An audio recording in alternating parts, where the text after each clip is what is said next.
Écoutez, moi j'espère que vous allez bien. On est dans la deuxième partie d'un message qu'on avait commencé il y a quelques temps maintenant. Et donc le message c'est « Ne t'arrête pas ».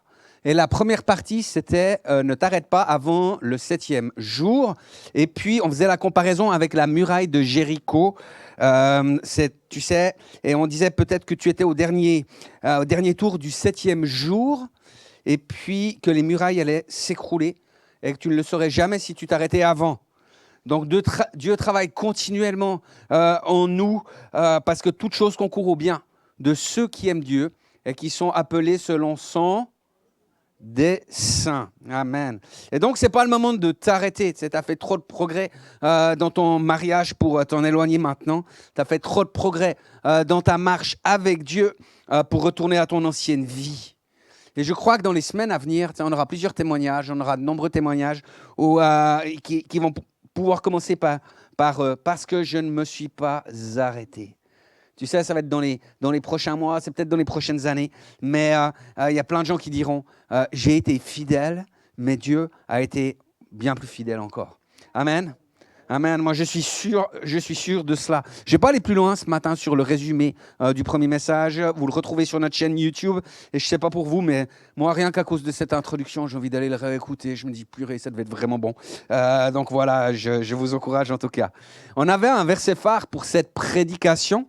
Et c'est dans Hébreux 10:35 qui dit « Car il vous faut de la persévérance, afin qu'après avoir accompli la volonté de Dieu, vous obteniez ce qu'il a promis. » C'est après. Regarde ton voisin, tu peux lui dire c'est après. C'est après. C'est tellement important, les amis, parce que trop souvent, nous, on revendique les promesses. À juste raison, mais on oublie qu'elles viennent après l'obéissance, c'est après qu'on suive la volonté de Dieu. Et des fois, c'est possible qu'on n'hérite pas des promesses juste par manque de persévérance. C'est pas de bol, mais c'est comme ça. Juste à cause de notre manque de persévérance. Vous connaissez le dicton, c'est après l'effort que vient le réconfort. Et nous, qu'est-ce qu'on veut ? On veut le confort, on veut le reconfort sans faire d'effort. Ça ne marche pas comme ça. Donc, vraiment, tu sais, c'est après, persévérons les amis, ça vaut la peine. Et cette semaine, ce que j'ai envie de pouvoir prêcher, c'est sur le but de Dieu dans votre vie. Et je choisis un titre tout simple, mais qui je crois est une déclaration de foi. C'est une déclaration de confiance, comme tu le disais tout à l'heure. Ne t'arrête pas, ça s'en vient. Ne t'arrête pas, ça s'en vient. Vous connaissez l'apôtre Paul ? Oui. Ok. Il y en a 2, 3 qui connaissent. Sur ma gauche, ils ne connaissent pas. Regarde bizarre, donc voilà, c'est dans la Bible. En fait, l'apôtre Paul, c'est vraiment un héros de la foi. Vous êtes d'accord avec ça ? C'était l'apôtre des païens. Il avait été appelé à aller parmi les nations, donc il avait un ministère international. Il aurait parcouru environ 16 800 kilomètres durant son ministère. C'est pas mal. Franchement, ça fait le nombre de pas sur ta montre, ça y va. En fait, il a voyagé au travers de l'Asie mineure, de l'Europe. On compte qu'il a environ fait 7 800 km à pied. Ça use les souliers. Et environ 9 000 km en bateau. Je ne sais pas s'il y avait un système de miles sur les bateaux de l'époque, mais lui, il a dû rentabiliser. Il a vécu des upgrades de voyages à plusieurs parties. Et on peut dire donc que Paul, c'était un gros influenceur de l'époque. Aussi de la nôtre, mine de rien, vu qu'il a quand même écrit 13 des 27 livres du Nouveau Testament. Donc, comme pour couronner son ministère, c'est vraiment l'apothéose de son ministère, c'est la cerise sur le cheesecake, comme ça. Dieu va appeler Paul à aller témoigner de lui dans ce qui était la capitale du monde de l'époque, Rome. Vous connaissez, c'était vraiment le monde civilisé. Rome, la Dolce Vita. Week-end à Rome. Tous les 200 personnes. Vous connaissez ? Florence, Milan, s'il y a le temps. Week-end Rital. Non ? Bon, allez, il faut revoir vos classiques, les amis. Rome. Magnifique. Un homme de son rang, un ministère de cette importance. Forcément, il va y aller en yacht. Au pire, il va aller sur un bateau de croisière en première classe, avec piscine, petit four, champagne. Parce que ça, c'est bon, c'est un peu la version Instagram du truc. Tu sais, mais nous, c'est comme ça qu'on imagine souvent un ministère qui réussit. La réalité, elle est pas toujours comme ça. En fait, c'est pas la version biblique, évidemment. Mais on doit comprendre une chose, c'est que si Paul a si bien su nous écrire sur les profondeurs de Christ, c'est parce que lui-même a dû faire cette expérience personnelle de la profondeur. Et ça s'est souvent passé, en fait, dans la déception. Ça s'est souvent passé dans la douleur. Et en fait, je crois que s'il y a un homme qui modélise ce qu'est la persévérance, tu sais, c'est bien Paul. Vous êtes d'accord avec ça? Donc, voilà, on va se laisser imprégner par cet homme. Et il est appelé à témoigner à Rome, donc il va le faire en tant que prisonnier. Il va se faire arrêter dans le temple. Vous trouvez ça dans Acte 21. Et comme les religieux, en fait, ils vont faire un complot pour pouvoir tuer Paul, en fait, les Romains vont l'emmener à Césarée. Et là, il va passer en tout cas 2 ans, 2 années, avant qu'il soit embarqué pour Rome avec d'autres prisonniers qui, comme lui, étaient pieds et poings liés. Donc le voyage, voilà, c'était quand même une situation assez compliquée. On peut comprendre que c'était des manières de faire assez barbares quand même. Hein. Et voici ce que la Bible nous rapporte, et je vais vous lire Acte 27, les versets 1 à 8. Quand il fut décidé que nous partirions en bateau pour l'Italie, on confia Paul et quelques autres prisonniers à la garde d'un officier du bataillon impérial nommé Julius. Nous nous sommes embarqués sur un navire d'Adramite qui devait se rendre dans les ports d'Asie mineure et nous sommes partis. Nous avions avec nous Aristarque de Thessalonique en Macédoine. Le lendemain, nous avons fait escale à Sidon. Julius, qui témoignait d'une grande bienveillance à Paul, lui a permis alors de se rendre chez des amis pour recevoir leur aide. Une fois repartis de là, nous avons longé la côte de Chypre pour nous protéger des vents contraires, puis nous avons traversé la mer qui baigne la Cilicie et la Pamphylie, et nous avons débarqué à Myra en Lycie. Là, l'officier a trouvé un bateau d'Alexandrie qui était sur le point de partir pour l'Italie, et il nous a fait monter à son bord. Pendant plusieurs jours, nous avons navigué lentement, et c'est avec beaucoup de peine que nous sommes parvenus à la hauteur de Snide. Mais le vent ne nous permettait plus d'avancer dans cette direction, et nous sommes passés au sud de la Crète en doublant le cap Salmoné. Nous avons eu du mal à longer la côte, et nous sommes arrivés à un endroit appelé Beauport, près de la ville de Lasée. On va lire la suite par la suite, mais vous avez vu, je vous ai fait une belle carte. Hein? J'ai utilisé 3 programmes pour faire cette carte. D'abord, j'ai utilisé... ouais, je pense que les applaudissements pourraient être plus nourris. J'ai dit 3 programmes quand même. Donc d'abord, j'ai utilisé un programme pour faire la carte du fond et puis effacer les lignes qu'il y avait dessus parce que j'ai pris un truc où c'était déjà les voyages de Paul. Après, j'ai utilisé un autre programme pour mettre les flèches, les animations des flèches. Après, j'ai occupé encore un 3e programme pour faire la vidéo. Vous allez me dire, tu pourrais nous parler du texte. Je dis oui, je parle beaucoup du programme, mais en même temps, la réalité, c'est que vous voulez que je vous dise quoi sur ces 8 versets? Vous voulez que je vous raconte quoi? Que c'était compliqué, que Paul était en difficulté? Ok, bon, je vous le dis. C'était compliqué. Paul était en difficulté. Parce que Paul était dans un temps de transition. En fait, il y a des fois où nous avons l'impression d'être comme pieds et poings liés, qu'on a peu de champ d'action et qu'on subit beaucoup de choses. Et souvent, les amis, ce sont des temps de transition. Ou alors, c'est un signe que nous sommes dans la désobéissance, mais je suis parti du principe que vous obéissiez tous à la parole de Dieu. Donc voilà, donc c'est un temps de transition. On a fait plusieurs fois des vacances avec Gabi. Je vous ai déjà raconté quelques-unes. Hein. Une fois, on allait en Sicile et on s'est rendu depuis Gênes. Donc Gênes, c'est un peu au-dessus de Rome pour ceux qui ne connaissent pas la carte de l'Italie.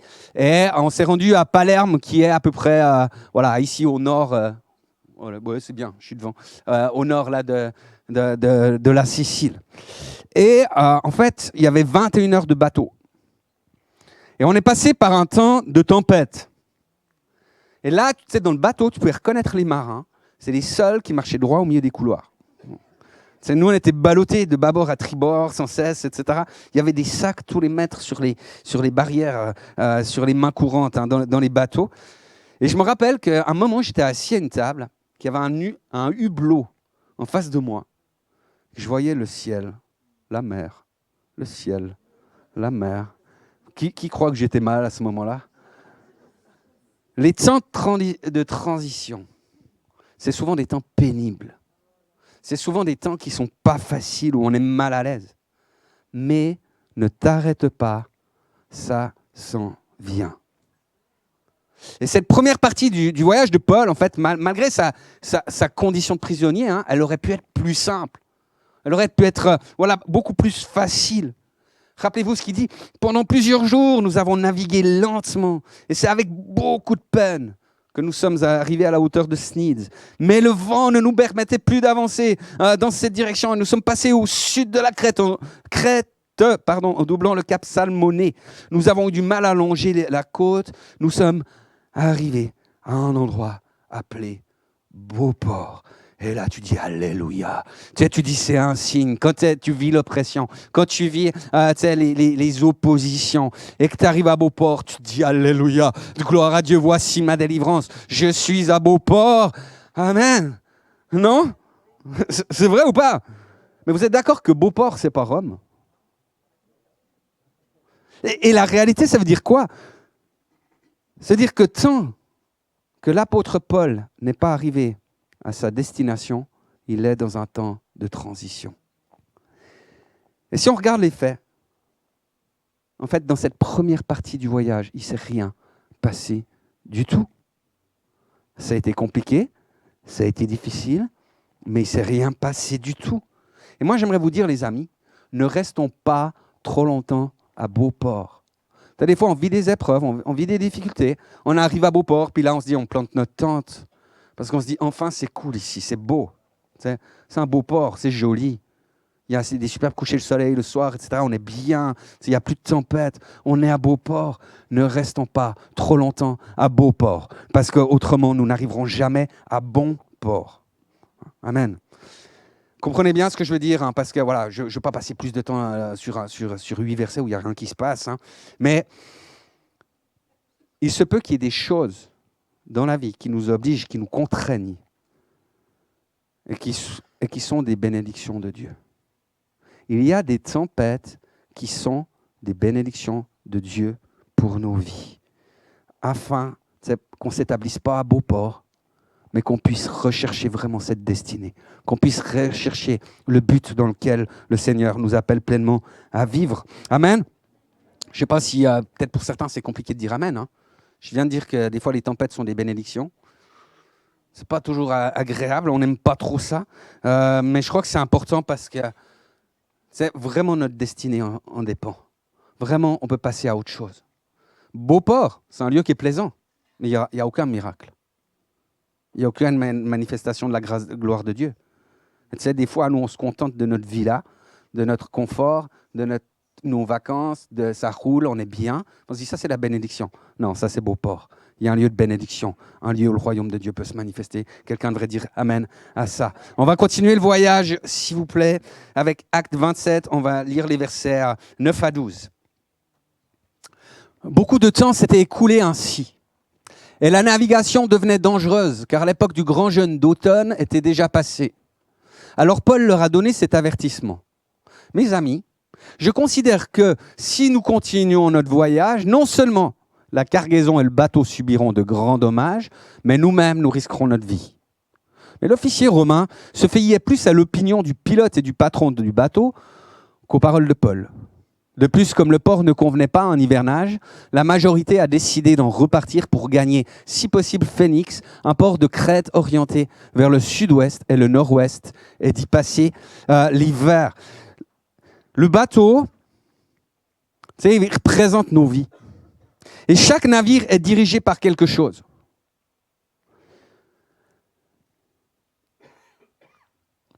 Le navire représente aussi la direction individuelle où nous allons nous rendre.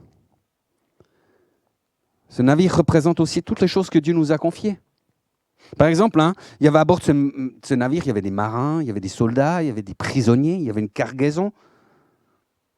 Et notre vie nous a été confiée.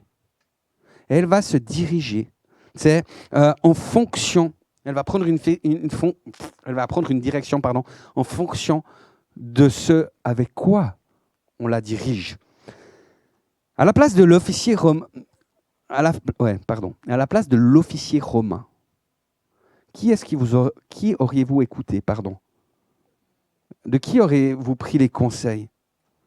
Tu sais, je peux écouter le pilote du navire. Hein. Lui, là, il a fait une école, tu sais, pour être capitaine. Donc, il a des cartes, il comprend comment elles fonctionnent, il comprend le fonctionnement du bateau, il connaît les mers, etc. Ou je peux écouter le prédicateur à bord, qui fait partie des prisonniers. Sincèrement, qui t'aurait écouté? Souvent, les amis, on écoute les idées de tout le monde. Souvent, on écoute les opinions de tout le monde. Souvent, on évalue la situation selon ce que disent ou ce que pense tout le monde avant d'écouter Dieu. Et avant de commencer une journée, finalement, on devrait quand même se poser cette question, en tout cas se positionner et dire, mais aujourd'hui, est-ce que je vais diriger ma vie par mes sens, par mes sentiments, ou est-ce que je vais la diriger par l'esprit? Est-ce que ça veut dire qu'on doit donner crédit à chaque ministère, la parole de chaque ministère? Alors sincèrement, moi je ne crois pas. Moi j'ai rencontré des gens, ils vont dans un séminaire, on leur donne des paroles, et là leur leader spirituel, il ne peut plus parler dans leur vie. Parce que tout d'un coup, on dit non, mais j'ai tel et tel qui m'a dit telle et telle parole, etc. Donc c'est conduit, je vais faire ci, je vais faire ça, etc. Je crois que Paul n'était pas n'importe quel prédicateur. C'est surtout parce qu'il accomplissait déjà évidemment le dessein de Dieu, la volonté de Dieu. Mais la réalité, c'est qu'il était embarqué avec eux sur le même navire. Et ça fait une grosse différence parce que quand tu sais que quelqu'un est embarqué sur le même bateau que toi, tu sais que sa destinée, elle est liée à la tienne. C'est parce que si le bateau coule, il coule avec. Vous voyez ce que je veux dire, hein? Donc c'est vraiment un truc de fou que je viens de dire. J'espère que vous avez noté. Mais c'est tellement important parce que tout d'un coup, sa destinée, elle est liée à la tienne. Et ça, c'est un truc vraiment, vraiment extraordinaire. Mais beaucoup d'entre nous sont comme le centurion, en fait. Il va se tenir à ce qu'il y a de plus sage, de plus rationnel, à la vie du grand nombre, à la vie du monde. Mais moi, je ne suis pas convaincu qu'on sera des acteurs du réveil en restant sage, en restant rationnel, en écoutant la vie de tout le monde et surtout en écoutant la vie du monde ou la pensée du monde. Donc, marchons par la foi. Ne marchons pas par la vue. Tu regardes ton voisin. Tu lui dis, marche par la foi.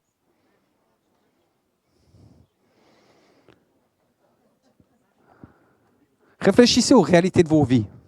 Aux trucs, aux décisions clés que vous devez prendre dans vos vies. Est-ce que vous les prenez avec une conviction du Saint-Esprit? Ou est-ce que vous commencez à calculer en disant, ça devrait marcher, etc. Est-ce que vous évaluez toute la situation selon votre sagesse? Ou tout d'un coup, vous faites confiance aux promesses de Dieu, puis tu dis, écoute Seigneur, c'est toi qui calcules. C'est toi qui décides. Vous savez, je crois vraiment que le résultat, c'est la responsabilité de Dieu. Mais je crois aussi vraiment que l'obéissance est de notre responsabilité. Et on n'a pas besoin de tout comprendre pour obéir. On n'a pas besoin de savoir où ça va aboutir pour passer à l'étape suivante. Et à chaque fois, vous savez, quand on va contre les avertissements de Dieu, on se prend des tempêtes. Vous saviez ça? C'est ce qui va se passer dans notre histoire. Hein? Verset 13. Une légère brise du sud s'était levée. Et se croyant maîtres de leur dessein, ils ont donc levé l'ancre et longé la côte de Crète de plus près. Qui c'est qui voit la catastrophe arriver? C'est le truc bateau. Hein. On ignore les avertissements de Dieu, on commence à se mettre en route. Il y a un petit vent qui te pousse, ça va bien. C'est le vent là, dans le dos. Tu suis la côte. Même peut-être juste en streaming, tu suis la côte, mais tu t'engages pas. Tu suis la côte, tu dis, waouh, tout va bien, etc.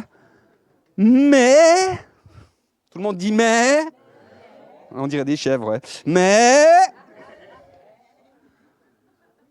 peu de temps après, aïe, Un vent violent comme un typhon, connu sous le nom d'Euraquilon, s'est mis à souffler des hauteurs de l'île.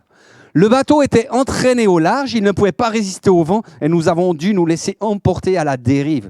Nous avons passé ainsi au sud d'une petite île appelée Koda.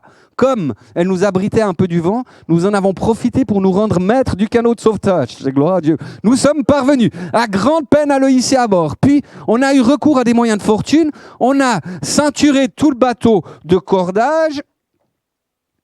Il y a... Ah non, c'était là que je devais m'arrêter. Non, j'ai raté un truc. Là, voilà. Comme on avait peur d'échouer sur les bancs de sable de la Syrte, on a jeté l'ancre flottante et l'on continuait ainsi à dériver. Le lendemain, comme la tempête n'arrêtait pas de secouer le bateau avec violence, on l'a délesté d'une partie de sa cargaison. Le 3e jour, les matelots ont jeté de leurs propres mains l'équipement du bateau à la mer. C'était mal barré quand c'est comme ça. Et pendant plusieurs jours, on ne voyait plus ni le soleil ni les étoiles. La tempête continuait de faire rage et nous finissions par perdre tout espoir d'en sortir sains et saufs. Cette fois, c'est la catastrophe. La petite brise, c'est fini. Hein. C'est la grosse tempête, c'est la grosse tornade. Le bateau, il part à la dérive. C'est compliqué. Ça va, vous êtes encouragés par mon message? Je sais que c'est censé être un message d'encouragement, hein, mais ça s'en vient. Ne vous inquiétez pas. Parce qu'avant de pouvoir passer à la partie encourageante, je dois décrire avec une certaine précision à quoi ressemble la vie de certaines personnes en ce moment. Il y a peut-être des gens qui font que jeter des choses par-dessus bord.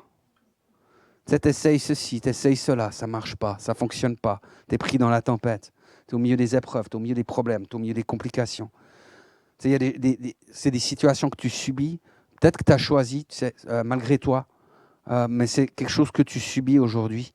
Et peut-être que vous avez l'impression que depuis trop longtemps, votre vie est sans soleil, sans étoiles. Peut-être que vous avez perdu aussi tout espoir d'être sauvé. Et ça, c'est des réalités que certaines personnes vivent. Et puis peut-être il y a des moments, tant qu'il faisait clair, tant qu'il faisait un peu jour, tu arrivais un peu à garder le contrôle. Mais depuis que tout est ténèbres, ça devient vraiment compliqué. Vous savez, des fois, dans ces moments, on a ces paroles terribles. Ces paroles où on dit « ça ne changera jamais ». Ma vie, ça ne changera jamais. Je serai toujours en dépression. J'aurai toujours des problèmes de santé. C'est comme ça, je serai toujours en surpoids. C'est comme ça, je serai toujours seul.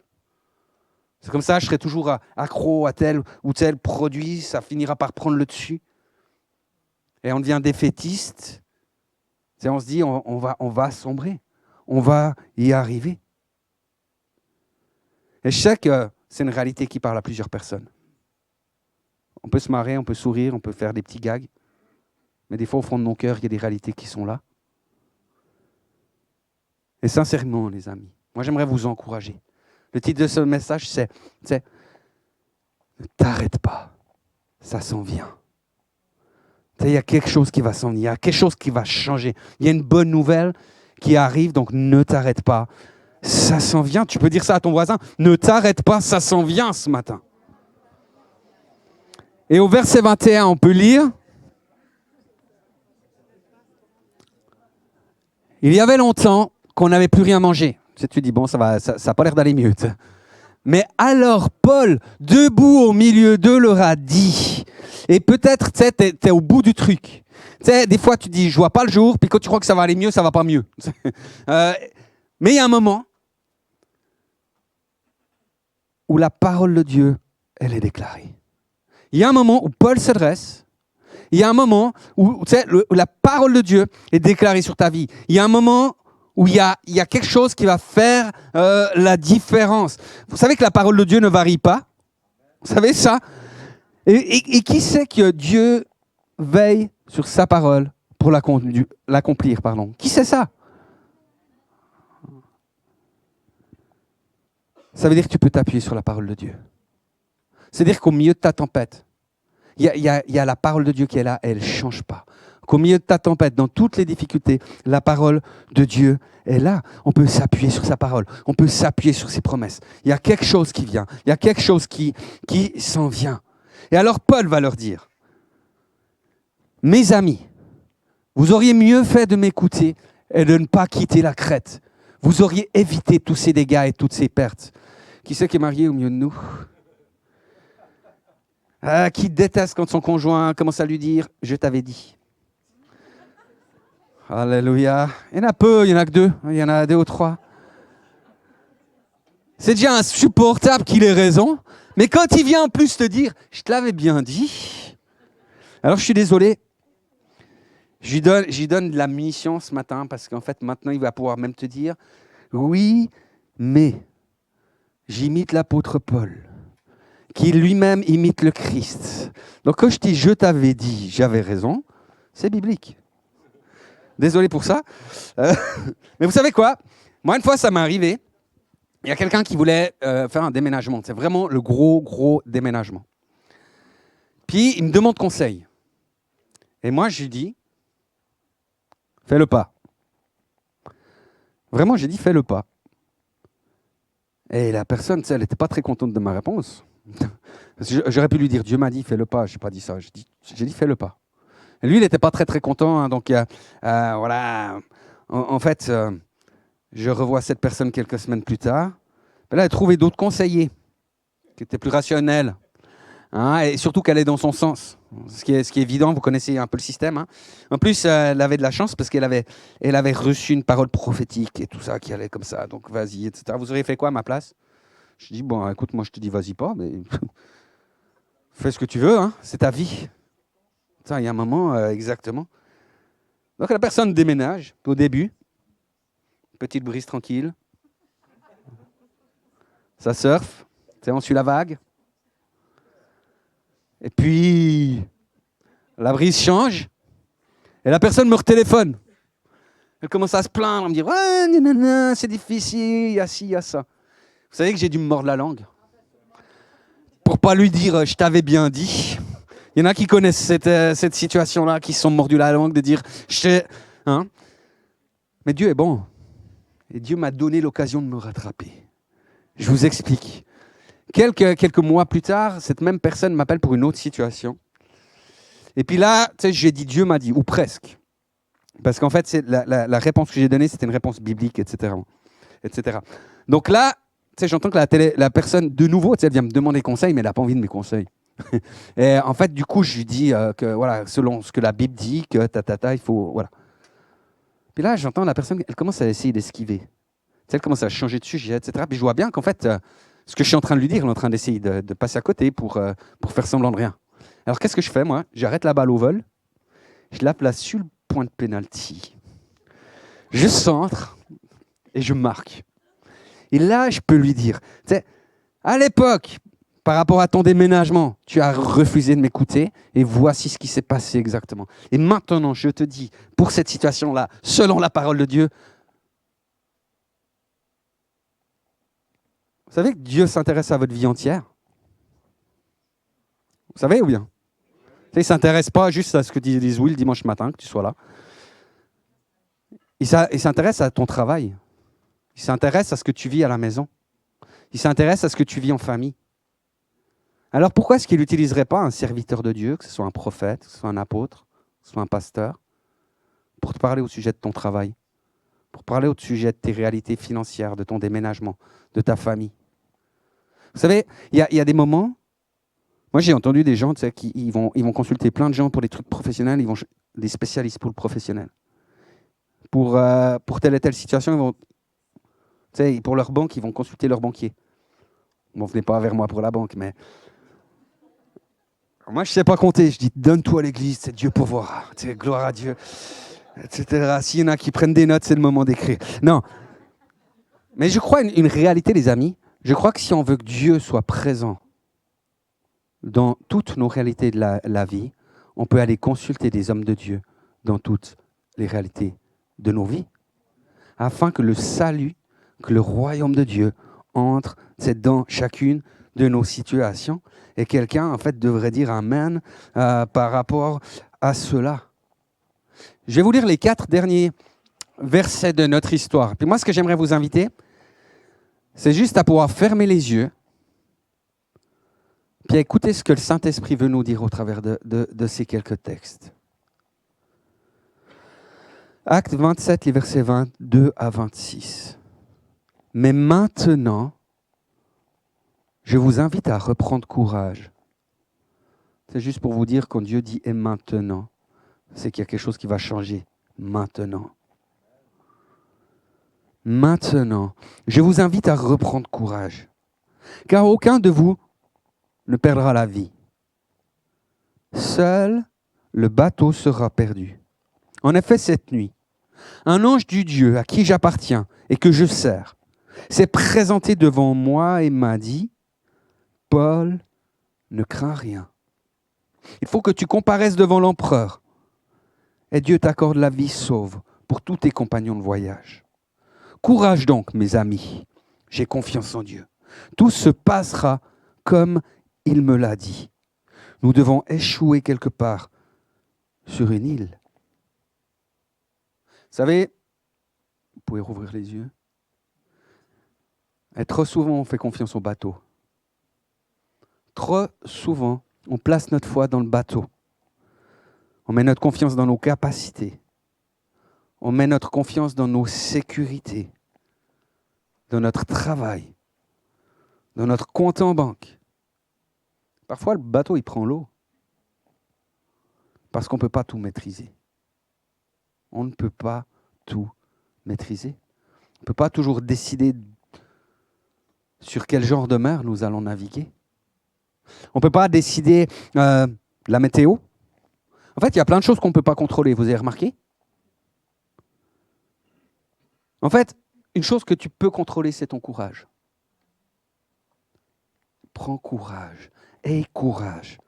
Tu sais, on perd courage, on perd l'espoir, on perd la joie même lorsqu'on place notre confiance dans le bateau. Et vous savez, moi je crois que Dieu, parfois, il doit briser notre bateau pour qu'on apprenne à lui faire confiance. C'est ce qu'il a fait avec ses disciples. Hein. En fait, il l'a fait un peu différemment avec l'apôtre Pierre. Il l'a fait marcher sur l'eau pour qu'il apprenne à ne plus avoir confiance dans le bateau. Je vous mets la seconde partie de la carte, juste pour qu'on se rappelle que le voyage, c'est bien fini. Que comme la parole de Dieu avait été annoncée, été révélée à Paul, il arrivera à Rome. Et j'aimerais te dire ce matin que si tu laisses Dieu diriger ton navire, malgré les tempêtes, malgré ce que tu peux trouver sur ta route, tu arriveras à bon port, c'est sûr. Est-ce que ce matin, quelqu'un est encouragé par ce message? Est-ce que ce matin, quelqu'un est en train de se dire, Dieu est en train de me parler au travers? Il y a peut-être des gens qui entendent ce matin qui doivent quitter Beauport, qui doivent passer à l'étape suivante. Et la vraie question, c'est, est-ce que tu es juste d'accord de laisser tes clés au capitaine? Tout simple. Souvent, on les reprend. Hein? Oui, prends tout, Seigneur, sauf. Oui, prends tout, Seigneur. Ce matin, on veut lui donner les clés. Est-ce que vous voulez vous lever, on veut prier ce matin?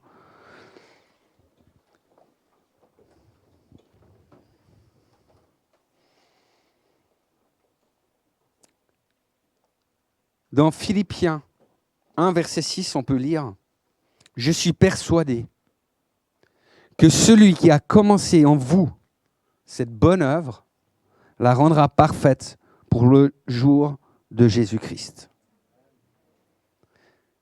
Moi, l'appel que j'aimerais faire ce matin, je vous ai déjà demandé de vous lever parce que je crois que vous devez tous vous engager à ça. C'est vraiment laisser vos vies à Jésus. De vivre pour Christ, de ne pas vivre pour vous-même. C'est de vivre selon son dessein pour nos vies. Vous savez, la réalité, j'ai appris une chose, c'est que nos défaites, elles viennent juste parce qu'on veut vivre les choses sans Jésus. Parce que Jésus a dit, la Bible dit qu'on est plus que vainqueurs, nous qui sommes en Christ. Donc quand on n'est pas en Christ, c'est là où on perd. Mais ce matin, on veut se positionner dans cette victoire avec Christ, en Christ, sachant que son onction est sur nous. Amen. Seigneur, on veut reconnaître ce matin que bien souvent, on fait des grosses déclarations, mais que des fois, on n'est pas des vaillants héros. En tout cas, moins que ce qu'on aimerait. Des fois, on est faible, mais tu nous connais, Seigneur. Tu nous connais. Ce matin, je crois que tu veux mettre une onction nouvelle sur chacun d'entre nous. Afin qu'on puisse, alors qu'on est embarqué dans ce même navire, qu'on puisse arriver dans le lieu où tu nous diriges. Ne permets pas, Jésus, que nous nous arrêtions, que nous nous installions à Beauport, mais que nous puissions, Seigneur, suivre ta voie. Qu'on ne se base pas sur juste des principes de sagesse, sur juste des principes de bon sens, en étant persuadés qu'ils sont divins, mais qu'on puisse marcher sur des révélations, sur la manifestation de ta justice et sur ta voie. Merci Seigneur parce que tout concourt à notre bien. Tout concourt à notre bien. Et on veut croire Seigneur qu'aucune difficulté, aucune tempête, aucune chose aussi violente soit-elle ne peut nous séparer de ton amour, Père. Et on veut dire que tout est fait pour toi et par toi, et tout revient pour ta gloire. On croit que tu as créé les océans, Père. Et on croit qu'aucune tempête, Seigneur, ne peut agir au-dehors de ta volonté. Et Seigneur, qu'on puisse être de celles et ceux qui sachions prendre autorité sur la tempête au bon moment. Qu'on puisse lui dire, mais tais-toi, quand on doit lui dire de tais-toi, et qu'on puisse sortir du bateau quand tu nous appelles à le faire. Merci Jésus parce que tu nous conduis et que tu es un Dieu qui est bon, plein d'amour et de bienveillance envers nous. Et Seigneur, moi je te prie ce matin pour qu'on soit renouvelé dans notre persévérance. Je te prie particulièrement pour ceux qui sont découragés aujourd'hui, pour ceux qui n'en peuvent plus. Il y a peut-être de manière générale, peut-être ça va bien, mais il y a peut-être des situations auxquelles tu refuses de penser parce que tu n'en peux plus et que tu te sens tellement impuissant et peut-être même tellement triste, attristé par cette situation. Je te prie, Père, pour que chacun, chacune, sachions persévérer, sachions obéir et hériter des promesses que tu as pour nous.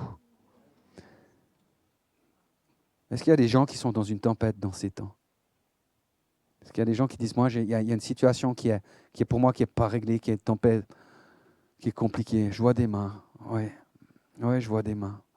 Oh, la baba yaraka da baba. Oh, Seigneur Jésus, on veut prendre autorité sur cette tempête maintenant. On va lui dire, calme-toi, au nom de Jésus. Seigneur, on te prie pour que les vents changent, pour que les vents tournent. On te prie pour que les étoiles puissent réapparaître dans le ciel, que le soleil puisse se lever à nouveau dans ces situations-là. On veut briser toute tempête de l'ennemi, toute tempête qu'elle ait été provoquée par notre propre désobéissance ou quelles que ce soit les choses, Seigneur, mais on veut briser toute malédiction dans les vies maintenant, dans le nom de Jésus. On veut appeler au miraculeux, on veut appeler à la vie, on veut appeler, Seigneur, à vraiment ce qui est une transformation, une manifestation de ta puissance dans ces temps-là. Merci de bénir mes frères et sœurs qui ont levé la main ce matin. Toutes celles et ceux aussi en ligne qui sont en difficulté. Et je te prie, Jésus, que ton esprit puisse être une réponse, Seigneur, à ces situations-là. Que personne ne marche selon sa justice, par la vengeance ou quoi que ce soit, mais que ta grâce, ton amour extravagant, brise tous les mensonges maintenant dans le nom de Jésus. Alléluia. Demeurez bénis, les amis.